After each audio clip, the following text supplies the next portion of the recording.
The Local Show, sponsored by Victory in Motion, home of knee repair, not knee replacement, on News Radio 570 WSYR, on 106.9 FM, and live everywhere on the iHeartRadio app. The Local Show features in-depth conversation with business owners, employees, and influential business leaders throughout Central New York, exploring their successes, challenges, and reasons for doing business right here in our growing community. The Local Show is produced locally by Zoe Advertising. Now your hosts, Tom and Steve. You found The Local Show right here on 570 WSYR 106.9 FM with Tom and Steve. A couple of things happening as we move toward the fall, Steve.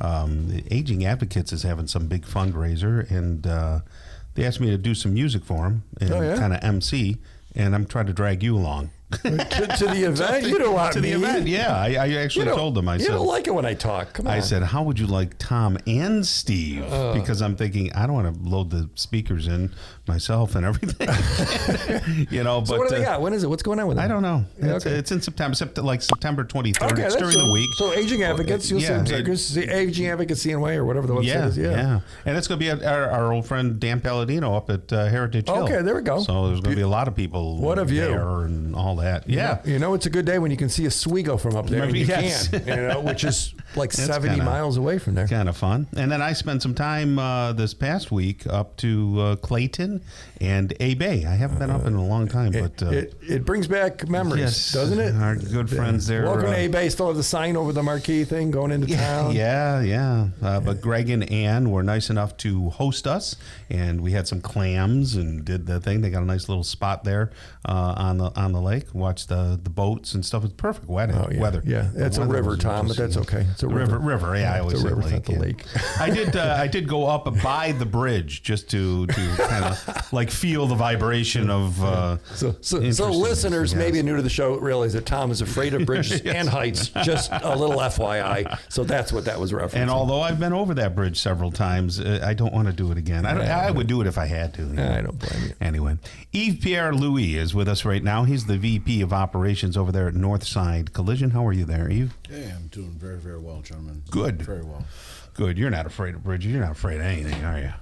You're a man's man. He's afraid of a dog leg left because he hits it so far. He doesn't want his ball to go to the right into the woods. Come on. Suspension bridges. You know the kind I'm talking about. Those freaky ones. I'm not fond of them. Good. Yes. Yeah, I think anybody in their right mind is not. They don't like. Yay! They don't bother me. Well, you're a nutbag. Yeah. That was the point. I teed it up for you. You are nutty. So, as VP of Operations over there, you've got a lot to chew on because you got like 9 different branches, don't you? Of Northside. That's correct. Yeah, we have 9 locations. 8 are in Syracuse. So. We have our 7 car shops and our 1 fleet department, which is heavy trucks, campers, RVs.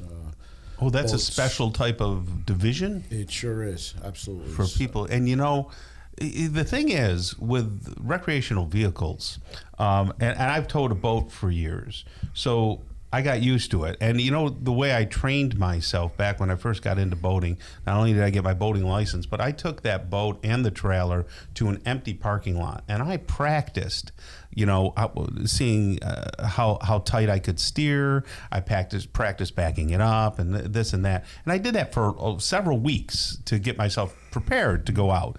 I don't think a lot of people do that. And they buy a 5th wheel or they buy a big, 30-foot travel trailer and they hook it on their truck. And there's probably a lot of accidents and a lot of crap. Have you ever hit your garage door? I did hit my garage door. Yes, I misjudged that. Yeah. So that's why you have a division, right? Because there's a lot of people who mess up their recreational vehicles. Oh, sure. I mean, Tom, we do a lot of tractor trailer work. We do a lot of commercial work. That particular group of individuals that we have at that shop are highly skilled, very unique work that they do, and I think combined we probably have 75 to 80 years of experience combined with all the technicians and the managers that are operating that shop for us. So they do just a terrific job, and like you said, most people. I mean, that's the first time I heard it. 3 weeks practicing. Yeah. That is Tom. So that's pretty good, isn't it? So to know Tom, I didn't want to be embarrassed. He's dedicated. Tom, when he does stuff, he's kind of all in. Yeah. So like even with the show, he'll practice the names and he wants to have them right. And I appreciate that because I destroy every name. Tom's the counter of that. That's classic. I've had a lot of stories that have been told to me, and most of the times it starts out, well, I backed into my my garage a couple times and I had no problems. Crazy. So we're over talking to some of the apprentices over at Liverpool. In case people have missed that, I was impressed. These mostly young men that were there, and they've joined they've joined the apprentice program, and they're learning to repair the cars. But they have a great attitude. Which I don't know. You go into a garage, it's like, hey, usually there's not like great attitudes in garages go together. It seemed like they were happy they were there. Tell people about the program. Sure, Steve. It's an apprenticeship program where we decide. We're looking for individuals that are highly motivated to get into our field, and that's the auto body repair business, whether they want to repair cars or paint cars, work on ADAS calibrations, or on the mechanical side of the collision work that we do. And, these individuals typically have some type of background where they've done some work in either going through some of the BOCES programs. Right. By the way, I do have to mention that we're fortunate in this area here, Central New York. We've got some tremendous individuals, and I won't name them all because I turn around, I'm going to leave them out. Yeah. But I tell you, the programs and the OCS BOCES, the gentlemen that are the men and women that are administering it do a terrific job. Mm-hmm.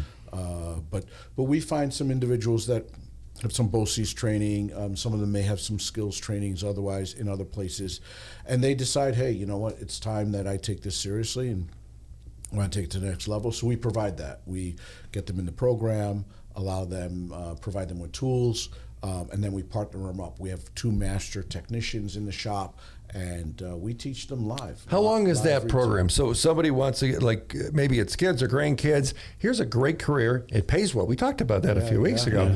Yeah. How long is the process for them to go from, I don't know this, to, boy, I got this figured out? Well, I think for the typical individual, again, these kids or these young individuals are coming to us. They already have some skills. They can actually do it, which with their hands, and they're geared to this. So on the short side, I'd say 18 months. On the long side, it's about 36 months. Okay. So that's about, if it was you, Steve, it'd probably be 30. There we go. All of 30. Mechanically inclined. Yeah. No one's accused me of that. But they don't even let Steve go into Lowe's. Not my skill set. That's fair. Yeah. That's fair. So quickly, this time of year, more accidents, less accidents? Are you guys busy? Not busy? Historically, here we have the New York State Fair, there you go. We all know, and usually everything really gets real quiet at the fair time. Interesting. Everything gets quiet, everything's focused on the fair, but right after that's done, it typically picks up quite a bit. School is a big impetus for accidents. Unfortunately, not as school buses are back on the road. Folks have to get used to stopping at lights and crossings and different things of that nature. So typically, we see an uptick from there. So Northside collision, there's one in every zip code, Tom. I mean, you look around. I know you guys have. We're everywhere. You are everywhere. You fixed our cars. You fixed the staff's car. Great choice. Gary Bell, former years ago, he's like, yeah, get a ding, get me a ring, and which is pretty funny, actually. So thanks for joining us. My pleasure. Thank you for having me.